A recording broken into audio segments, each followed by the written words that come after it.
kind of thing that involves more than just the cognitive facets of our lives, but also emotional and physical. Okay. See if I can move this to move. Okay. I want to introduce us a little bit.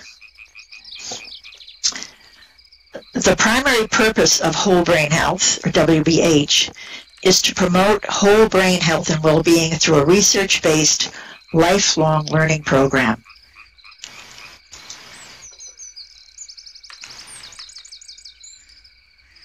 Are you not getting the speakeasy?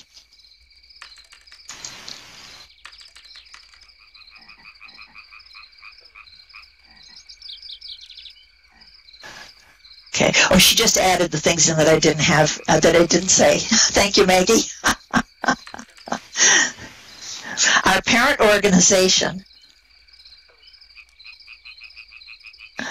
Okay, let me do this here. It's a little tricky to do this all together. Our parent organization is the Ageless Mind Project, which is a nonprofit. In virtual worlds, we're called Whole Brain Health. In Second Life and on Avacon and OpenSim, we have a region there as well, which we're just developing.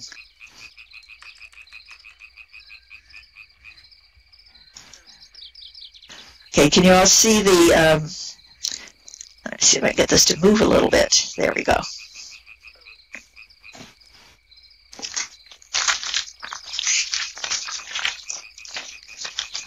So slide 3. And I put the same thing that's on the slide into the text here. So if you can't read the slide, you can see the text. Lifelong learning for lifelong well-being. This is what it says. Your brain is a bodily organ that regularly needs new and varied challenges to function at its best and continue developing to the end of life. Second point, the MIE is one example of the many challenges on the island that teach you how to improve your well-being through identifying and using your personal strengths. So this is just one. I wanted to show you one example of the many kinds of things we do here. Number 3, everything you learn and practice in virtual worlds can be transferred to your whole life everywhere.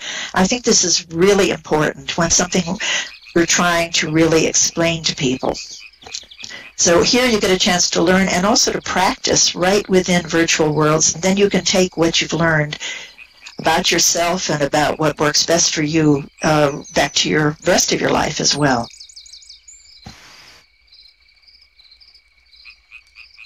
Okay, I'm just going to wait a second for people to get settled. There are seats everywhere. I think, let me know if we're running out of places or whatever.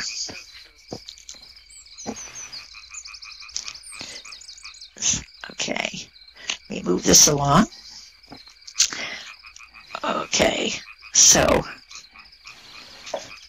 here's a graphic.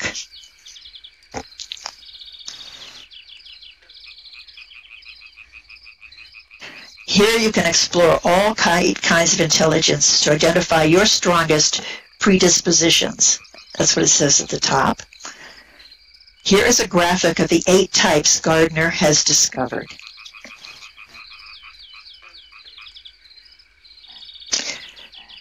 These are spatial, musical, logical, mathematical, interpersonal, kinesthetic, linguistic, intrapersonal, and naturalistic. These will be described in more detail when we actually tour the MIE.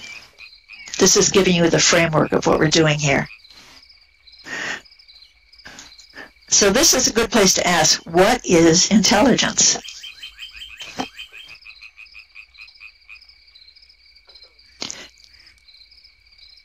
This is what the slide says. This is the question Dr. Howard Gardner set out to answer in the late 1970s and has been exploring ever since. His answer, as of 2018, it's the middle there, Intelligence is our strongest innate capacities and potentials. More formally, in his books, he says intelligence is a biopsychological potential to process information that can be activated in a cultural setting to solve problems or create products of value in a culture.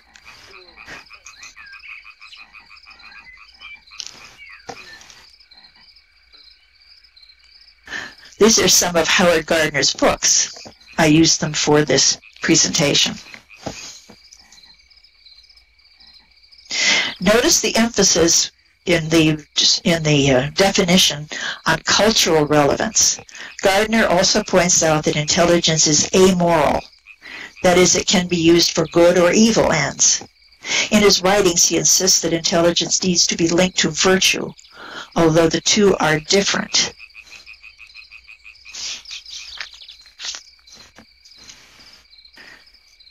In fact, one of his recent books, 5 Minds for the Future, Leadership for the Common Good series, 2006, describes the ethical mind and the respectful mind. Not the same as intelligence. Mind encompasses more than the specific, I guess you could call, computing power of your brain.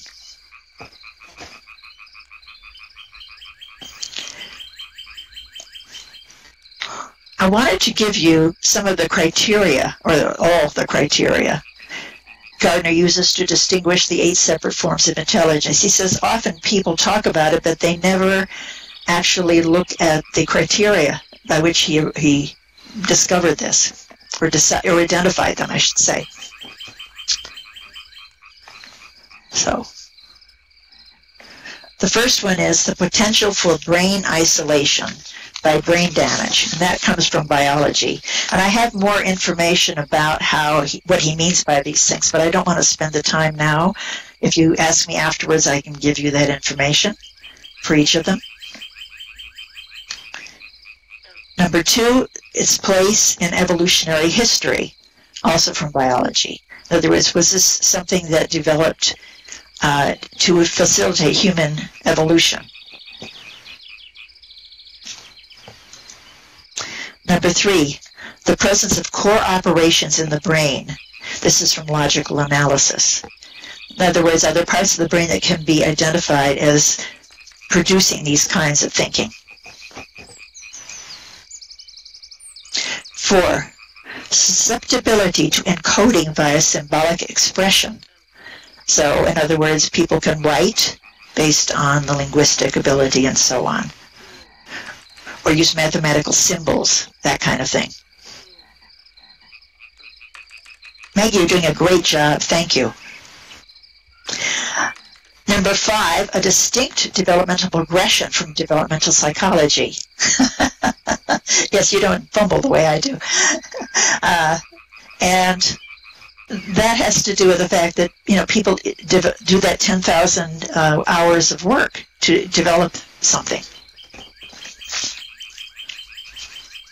Number 6, the existence of savants, prodigies, and other exceptional people from developmental psychology, people who show a great ability in one of these areas. He thinks that also contributes to identifying that particular kind of intelligence. Number 7, support from experimental psychology. He says, although he doesn't like measurements, that he thinks that there are ways in which they've done some research on this. And he wants to include that. And number 8, support from psychometric findings, again from traditional psychological research. So when they have come up with ways to measure things, he looks at those too. Right. Okay, if I'm going too fast or too slow or whatever, just let me know. I'm just trying to make sure you all can follow along. So just put something in chat if you're having a problem with anything, okay?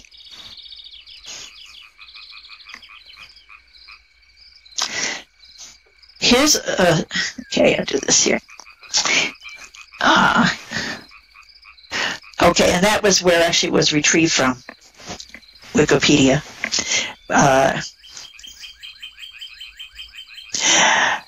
So here's a sample chart of the kinds of activities one educator has suggested that are most natural for each type of intelligence. I don't know if you can zoom in to see some of them, but this is how they try to use it in schools.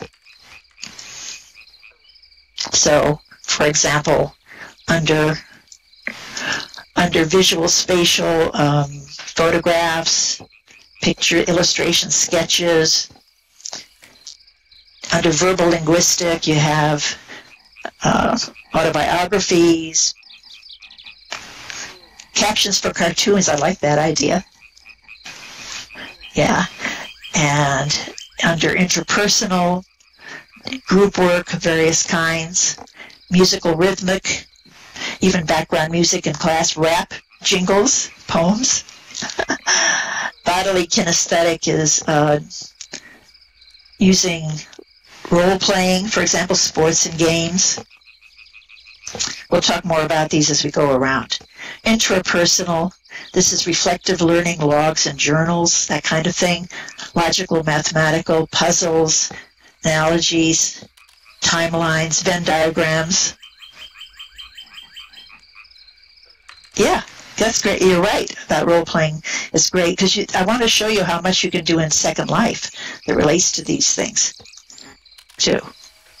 And naturalistic, which has to do with creating nature collections, diagrams, charts, mind maps, forecasts, things like that. Okay, I think everybody can find us, don't you?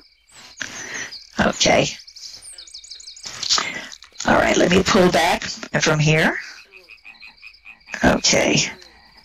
Okay, and now, if I can do this, get this to move. Okay. Whoops, I went back too far. Okay.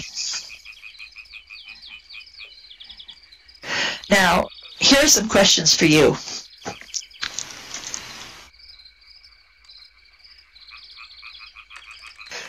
Gardner recommends staying open to the possibility that you may have more than one intellectual strength. How aware are you of some of your strongest intellectual assets, and how consciously do you deploy them, which is what he is very interested in. Anybody want to throw out any thoughts about this?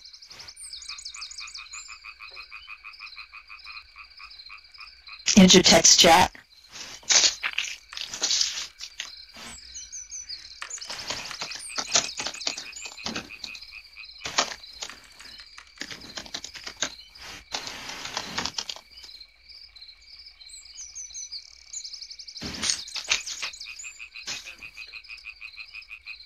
Okay, so Maggie says, anybody want to write out, to throw out any ideas about this in the chat? KT says, some I'm quite aware of, others have come through accidents and experiments. Emily says, investigating different cultures. So that's the first question. How aware are you of your strongest intellectual strengths, and how consciously do you deploy them? This comes to the idea that we sometimes don't, if we become more conscious, let's put it that way, if we become more conscious of our inner resources, we can actually use them to much greater effect and benefit to ourselves and others.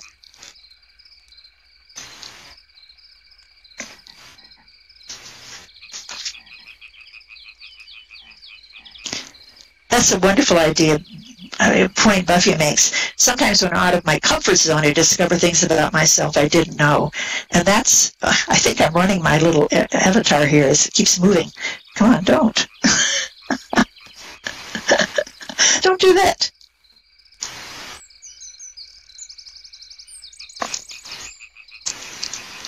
Let me go to the side so you can see. Okay.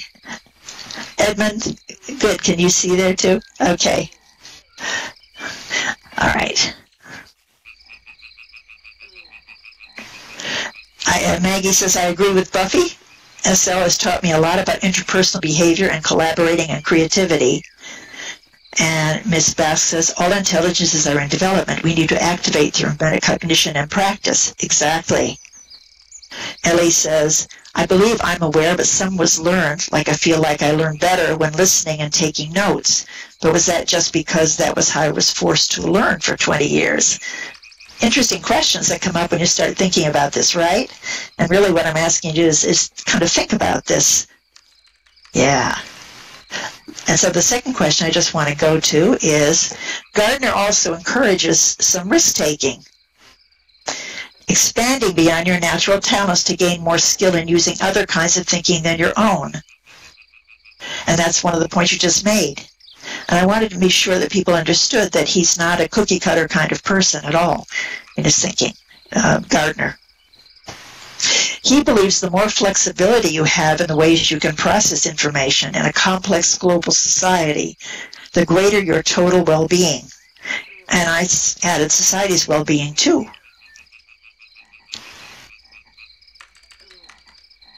So the question comes up, how open are you to expanding beyond your intellectual comfort zone to cultivate forms of intelligence that are less innate for you? And Zoe says, I learned more about my MI strengths when I researched to build this. Yes, and you did a great job with so much wonderful information that we've incorporated.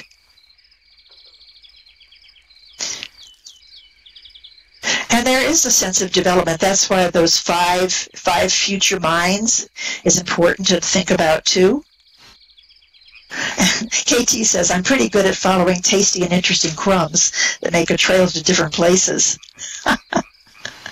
Hannah says, I've been interested and actually did some research, but found there was very little information out there on how to build other intelligences.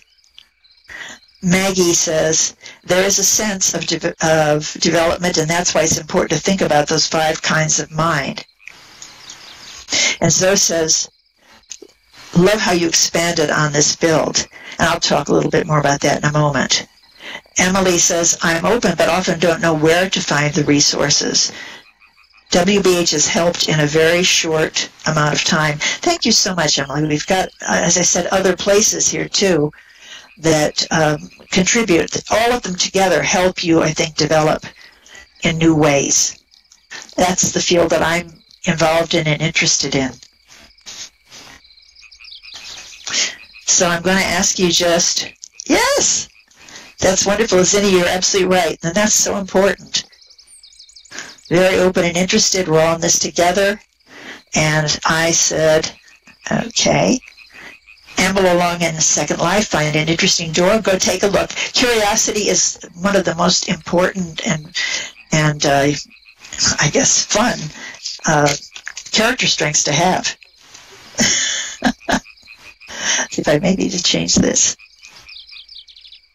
And Gentle notes, Gardner's theories about multiple intelligences were used to combat the racist ranking of various humans on any unilinear basis. For example, phrenology. That's exactly right. Thank you for adding that, Gentle.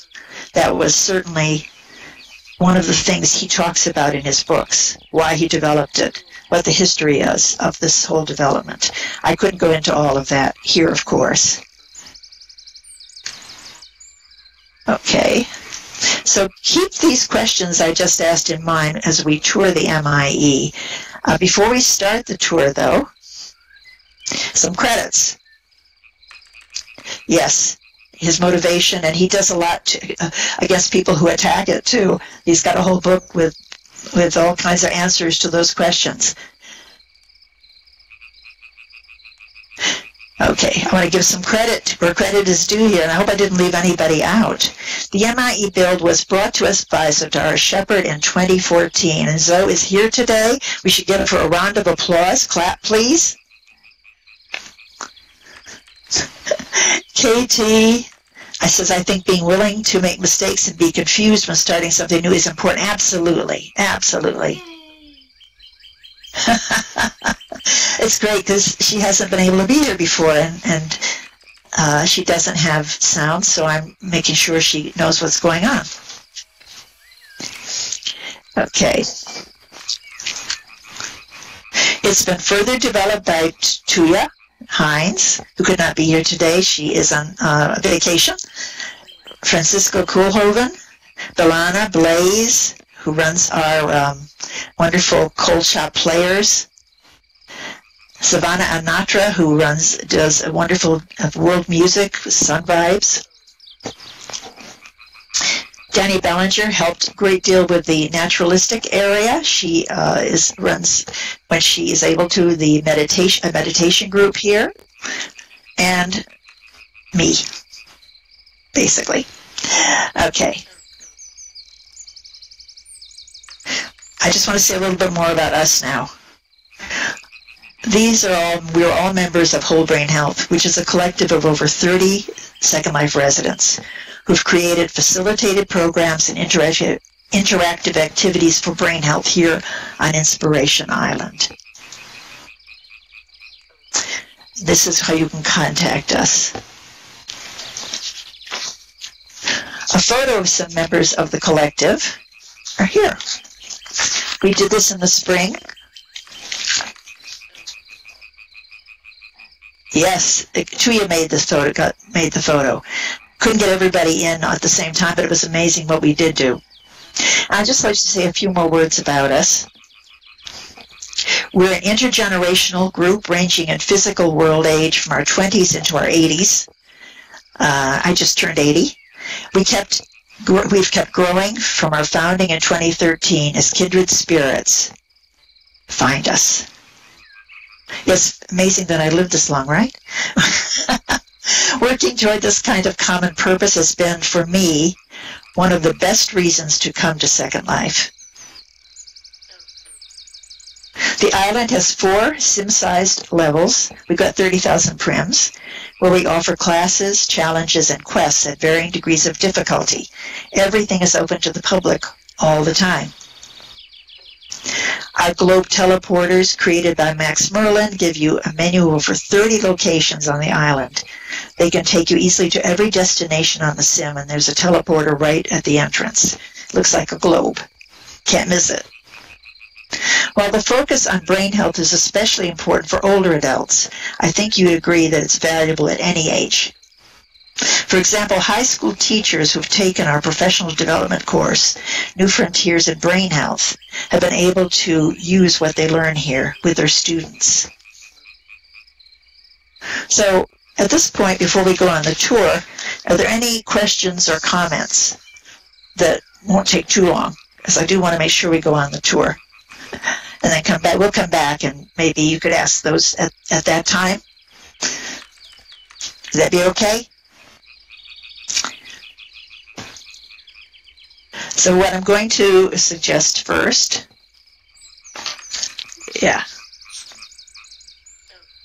let's start our tour of the MIE.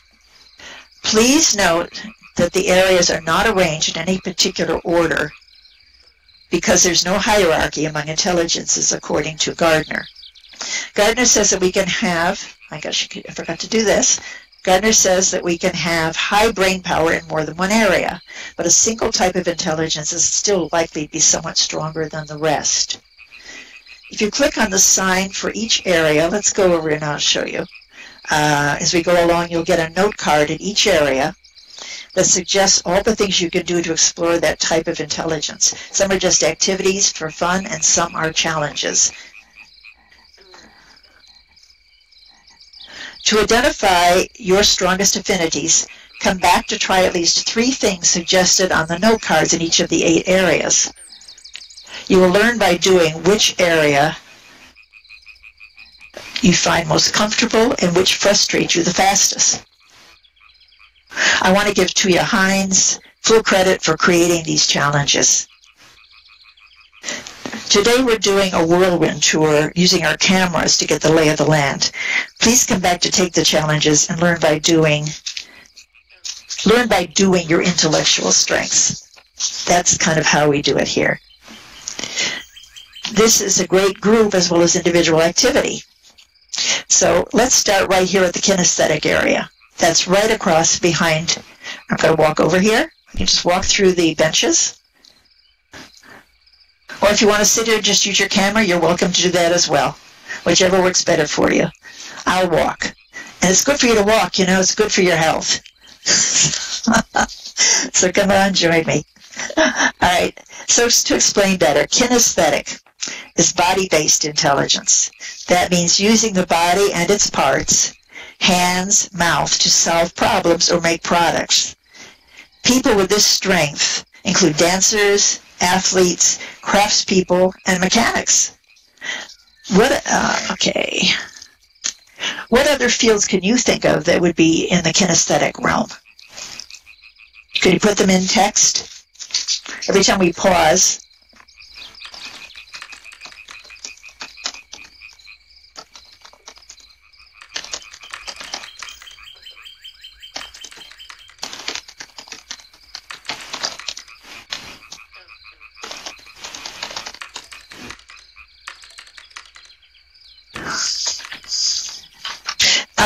Not so much interior designers as architects, or maybe, no, I'm wrong, excuse me. People who actually, you create with their hands, you're right, interior designers, sculpt, that kind of thing. Now, some of them are going to carry over into art, the artistic as well. Thinker, you got multiple intelligence is where, thank you. Yeah, these are great. Movement, anything with movement. People move stuff around, right. In fact, movers, people who are movers, who do it well. Remember, it's how you, if you do something really well, it's like those people who, in grocery stores, who have a competition about who can bag the best. It's kind of this. But don't forget, it's intellectual. There are many areas here, but we want to think of it always in terms of what that if those 8 criteria I talked about are involved in thinking about this as the strongest intelligence. So think about it. Come back and check some of these things out yourself and think about how strong this is for you. You can rank them if you want to for yourself to give you some sense of where you are. Okay. I want to give you a chance to look at some of the chat suggestions. I'm sorry if I don't see them so easily right now, because I do want to make sure we get around and come back and maybe talk some more at that point. Okay. Yeah, people have told me, the teachers who took the course especially said they were somewhat surprised that some were science teachers and they found that that was not necessarily their strongest capacity after all. It was one just near the top, but it wasn't their strongest, which kind of surprised them. Okay. Now, I was just going to say this before I moved on. The challenge I like best for kinesthetic is to use a horse or a bike or a rowboat to tour the island and report on the experience. I'm also partial to walking the island. Our paths are like neural networks deliberately. Yeah, so it's been interesting for people to actually find out that what they thought wasn't necessarily so accurate. Okay, so here we have the musical area. Yes, you're right, KT. I walk around areas to learn them. TP just doesn't work. And you do get a different sense. Okay. This is, we have performances here sometimes. We did it when we had our music day. So musical intelligence, sound-based intelligence, is the ability to produce and make meaning from different types of sound. Marley, you're here. This shows up as skill in performance, composition, and appreciation of musical patterns.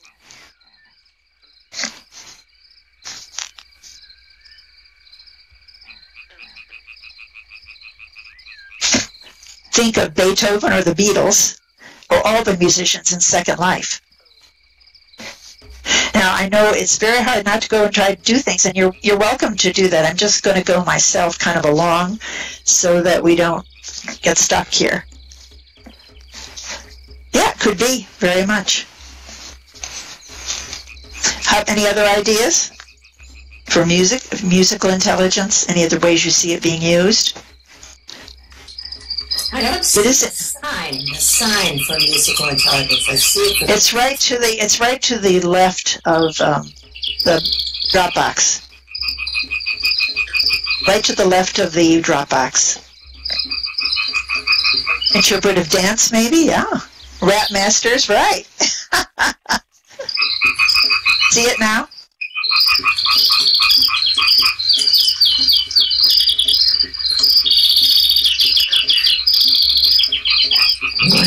Nuances, tone of voice, and his intent be, oh, might be very well be. That's very interesting. Verbal. Yeah. Intonation patterns, great. These are wonderful ideas. We still keep developing these places. So as we get new ideas, yes, finding new musical forms, we keep adding, we keep doing new things here. So when you come back, it may look very different in 6 months. Yeah, we did. So we had to move some of the instruments because it got very primmy. You're right. But we have the box of instruments over on the side here that Savannah gave us, so you can take some of those. You know, there are things to take here.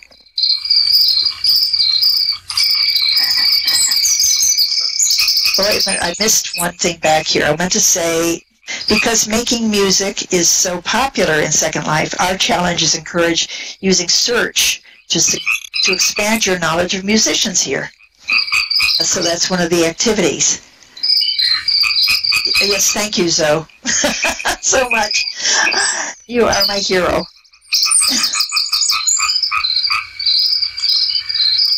Our hero, we should say. I know Tia is going to be sorry she missed you.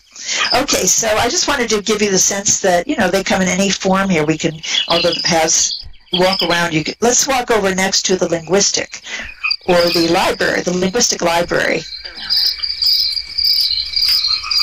I think I just said that. And if Val is here, we have the data collector right here outside the library. My goodness, those insects are very noisy. I'm going to turn mine down.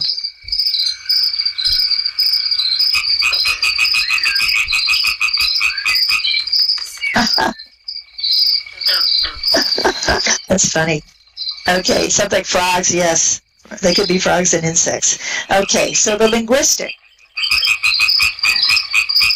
is verbal intelligence, the capacity to analyze information and produce work that involves oral and written language. And this is one of the first two separate forms of thinking that Gardner identified. So this is one of the foundational ones, because he said they're generally used most for the intelligence tests. It's just the point that they're not the only way to measure intelligence, which they seem to be for a long time. People with this strength are often lawyers, public speakers, and writers, translators, and poets. Belana Blaze added a lot to this. We tried to privilege some female writers as well. And if you go inside later, you'll see that you can click on each of the pictures and get information about them. So any other ideas besides, I said, lawyers, public speakers, writers, translators, poets? Any other ideas? Crossword puzzle players, right?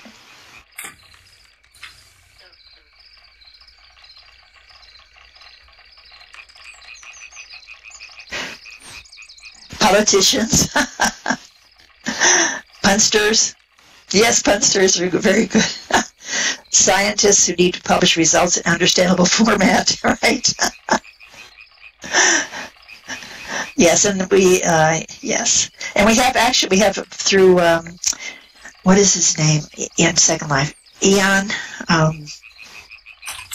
Will Burns.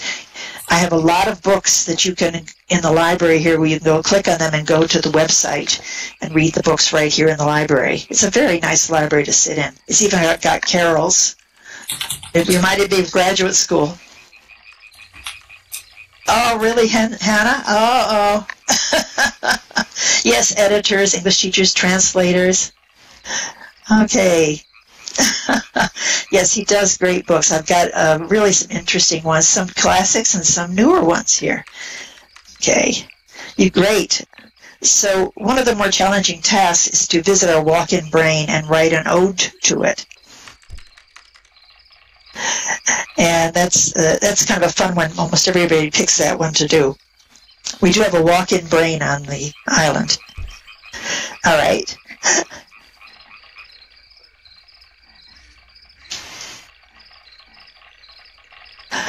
Yeah. So let's walk over here to the spatial or visual intelligence area. And this is a photo studio partly. We have a little more work to do on it. Some of these things are going to, if you come back, if you find that they're a little out of sync, just let us know, because we have 30 areas or more than 30 areas in the sim, and keeping them all in shape is a major job. So things do get out of order, and we need to hear from people and fix them. Okay, so spatial or visual intelligence is the ability to navigate in 3D spaces, to create and use graphic images. People with this strength can range, I thought this was interesting, from pilots to chess masters. We have a wonderful chess table on the second level here, to surgeons, to artists. What else would you suggest would fit into this kind of thing? Because we need to fill it up more. Maybe we need a car. Organizing things mentally that are out of order. Again, mostly think of it as spatial. Street vendors need this. Yes, yes. How about those cab drivers in London who can find their way around? Landscape architecture, yes. And actually regular architects, too. Yeah, designers, right. Finding books by kinesthetic memory. See how they sort of carry over? You have to kind of figure out which of these. Seamstress is following patterns, right. Maybe we can do dressmaking here. Virtual worlders, Thinker said. Yes, that's absolutely true. Museum curators. Knowing where things are in space, how to work with them. Yes, all of those things. That's wonderful. So Max Merlin's public primreser on the top floor is a fun way to play with the elements of building in Second Life. Anybody can use them to and move them around and do all kinds of things with them, to learn how to move stuff, how to make stuff larger, how to make stuff smaller. It's really a wonderful kind of piece that he's given us. Teachers playing lessons up ladder, up understanding. This is wonderful. I'm keeping all this to add. Yeah, packing stuff and moving vans too, right? It's aesthetically, huh? Okay. I missed Lux's. What did she say?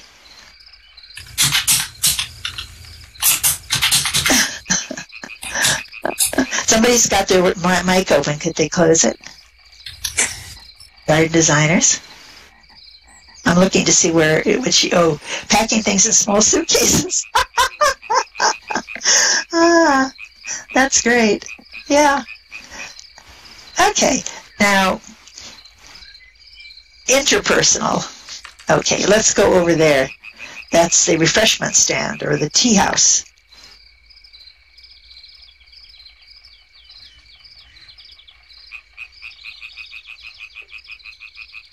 Let's see if I can get over here. Okay.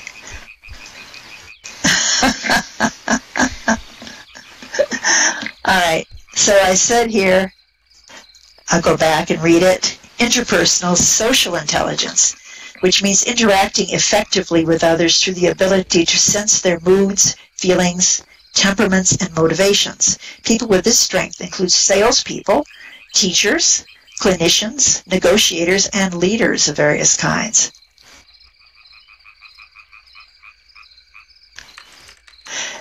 Brain trainer here is an AI who will, if you talk to him, he or she, it talks back. Anything else you'd add to the group that I mentioned? I mentioned again. I'll say it again.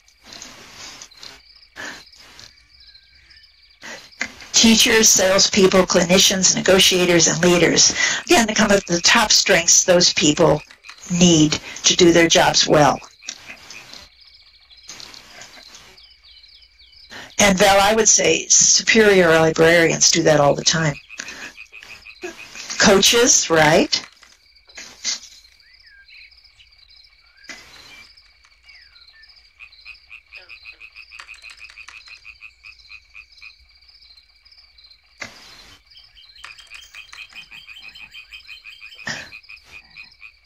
I was telling Val that most of my best friends are librarians.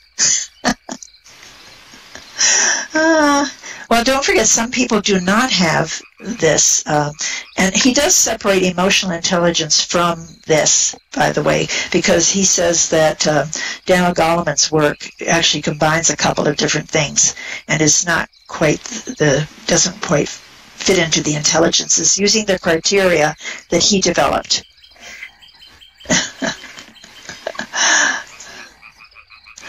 One challenge I enjoy here is reading and adding to the notes on the bulletin board. If you click on the various notes, I think you can read what people have written here. That you have to be part of you have to have our world, our group tag on to do it. One way of kind of keeping it from being cluttered by who knows who, right?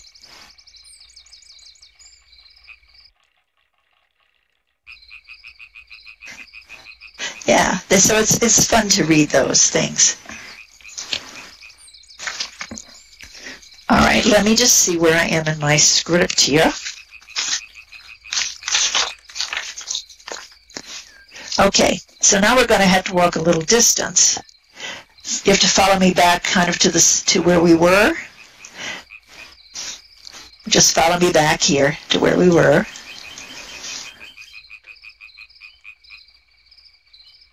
We're going over to the mathematical logical. Just to prove that all these things can be done in any order. And it doesn't make difference.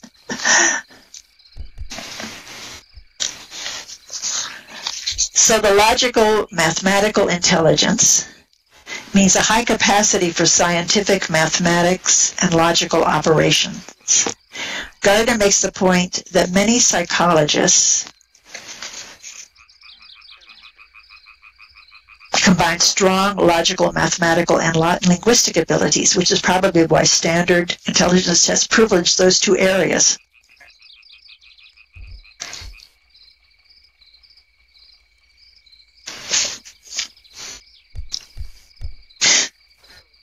This was the other of the first two intelligences he identified.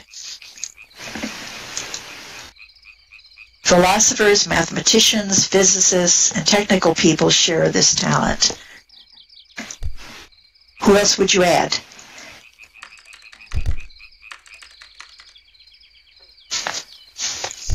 Your turn. Computer folks, coders, right? I was thinking of those, yeah. Teachers and grading. That's great. I'd say builders, anyone needing to make stuff in space that fits. You have to use the math that you within Second Life. And why STEM areas are valued more than humanities. All sorts of analysts, insurance analysts, right. Statisticians, engineers, right. Great. He uses trig, aha. So I know a secret now. This station offers several mental challenges, puzzles, and a place to discover some of the number values associated with avatars. It's interesting going to this little building to see your avatar's weight, for example. It's kind of fun. Bank clerks, financiers, right. Okay, now we're going over to the last two. The interpersonal is the cave over here. Yes, pharmacists need to measure quantities in units. We already know this is a land of giants.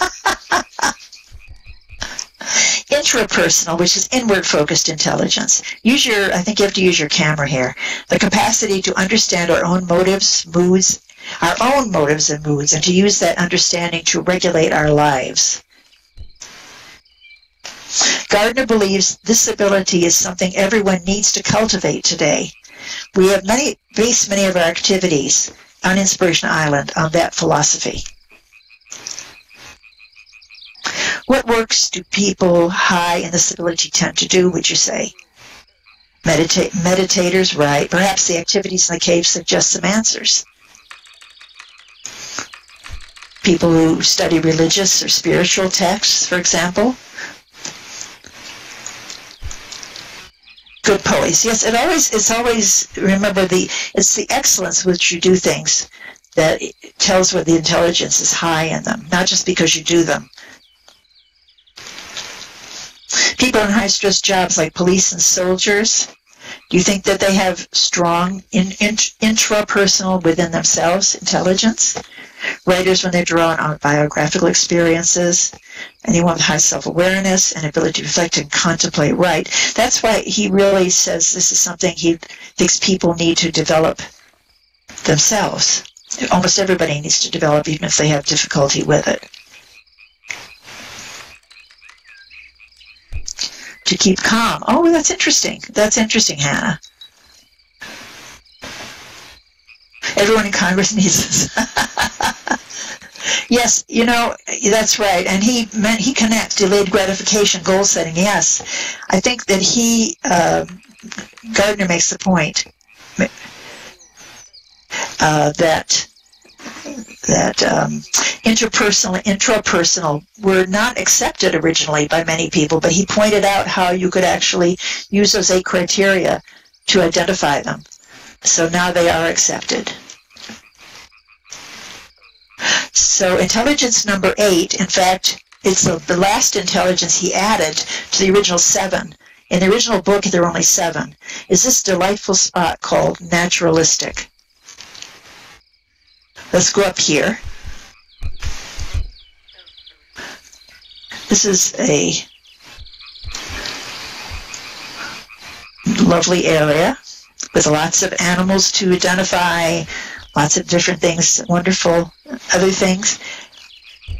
Naturalistic intelligence means the ability to identify and use many aspects of the natural world. Biologists, farmers, and ecologists have these abilities most strongly.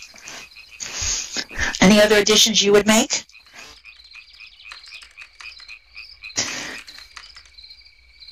It could be use nature, artists who use nature, landscapes, But this is really more people who use it for their work in the sense of being able to categorize and catalog things. He tries to identify that. Anyone who wants to understand our world.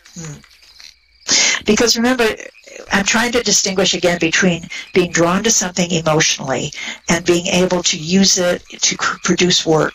I know art could be work, but he's talking more here, trying to identify it as the kind of work that people do environmentally and, what do you call it, evolutionary development for humans. Yes, that kind of thing. Just trying to make the distinctions he's trying to make. Zoologists, most ologists, right? And, okay, I do want to say, did you see what I said about the aspens back there? That there's a wonderful thing about aspens that Tuya made. And if you sit on the bench, you'll be able to see it. When you come back and go through it and learn something, there's some amazing things about aspens. Pebble hunters, geologists, right. Okay, so now I suggested we go back to the center. Go back, get on your benches again for a few minutes. We've got just a few more minutes, but I want to just sort of finish this up in a more coherent way.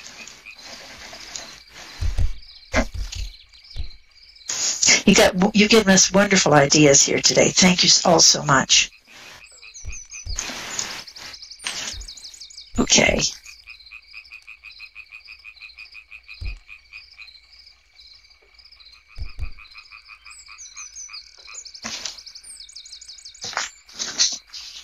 So we're coming back to the center now. Everybody settled? Just waiting for people to come back.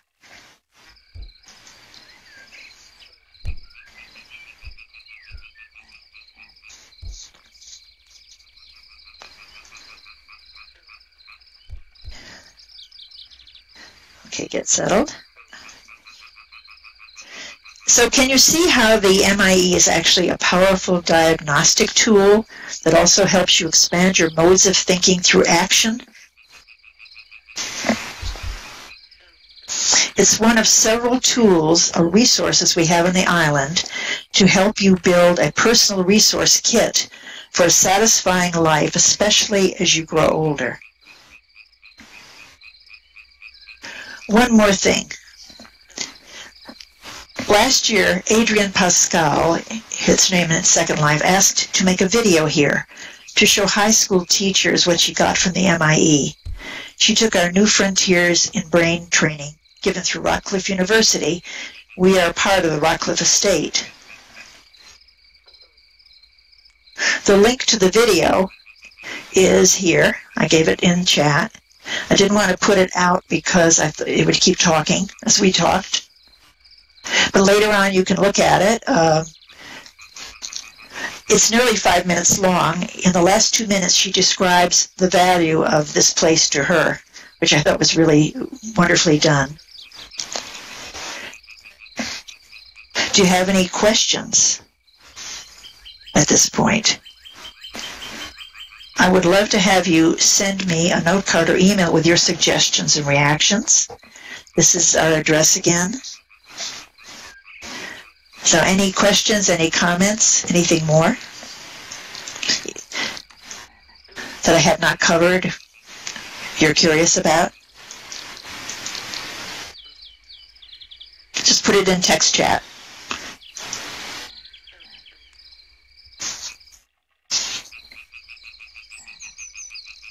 That's wonderful. That's the idea.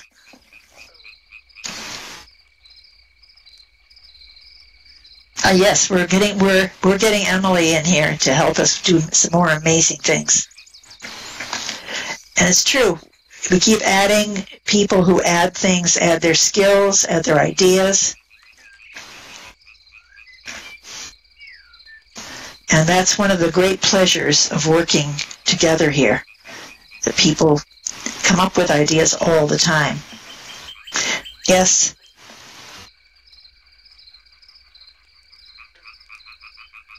And that's my final statement here in text. And you have the text if you want to be able to come back and look at things and think about them. I will make the slideshow open now so people can use it. Well, thank the people who made this, and I want to again thank Zoe so much for having given this to us. It was very generous. And she has other ideas, which I hope she will be able to bring to us so we can continue adding resources for people.